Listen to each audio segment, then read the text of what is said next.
I wear a bracelet of Captain Stephen Neal Beazle, McKittrick, Missouri Army Artillery.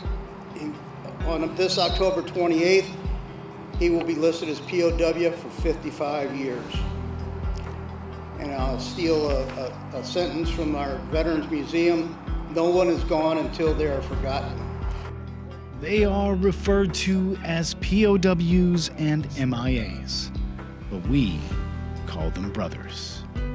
They are unable to be with their loved ones and families tonight, so we join together to pay our humble tribute to them and bear witness to their continued absence.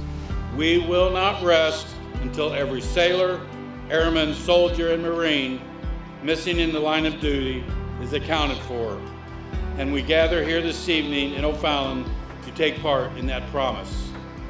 We are honoring the prisoners of war and missing in action, heroes who have fallen in all wars. And I mean, if you've ever seen pictures of POWs, I mean, it's amazing how they still live through most of this. But it's cool to learn about what he went through.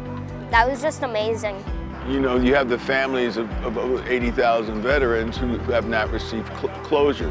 They don't know where their loved ones are. They could have been missing in action, killed in action, we don't know. Even though there are ongoing efforts to repatriate the remains, it's not complete. Until it's complete, we need to keep this in the eyes of the public.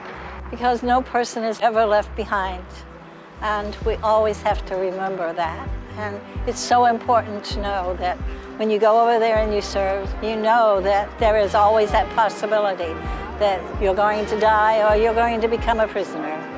And to know that the United States is never going to forget you without at least trying to find out what they can do to get you out.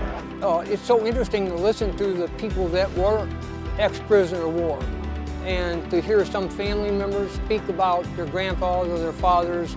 It's hard to believe how these people survived in the weather that they had in POW camps and how they were treated.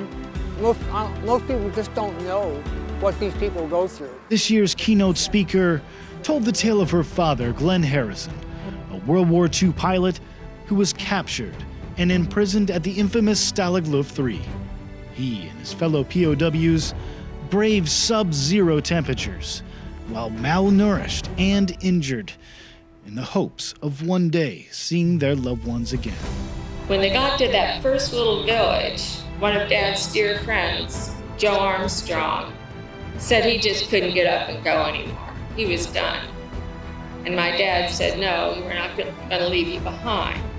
So he and another couple of guys picked Joe up, but they kind of half carried him. And what they carried him into was a ferocious blizzard. And that's what this evening is all about, what freedom means to me. And I might say, everybody in Germany and Belgium don't say thank you for your service. They say thank you for our freedom. Freedom to me is a precious gift that we should all take seriously. Freedom to worship as we please. Freedom to choose where we want to live, our occupation, our housing. Freedom to love who we choose and one another. To be thankful to God for all of the blessings that He has bestowed upon us, all of us, here in America. I ask that each one of you keep our nation's missing in action and prisoners of war close to your heart. Let us vow never, ever to forget their sacrifice. God bless them. They're truly wonderful heroes. We wouldn't be standing here without them. For those who have served, it hits deep. It takes us back to those who we serve. And in this community, it's just not unusual for us to get together and do that here. It's just what OFallon's about.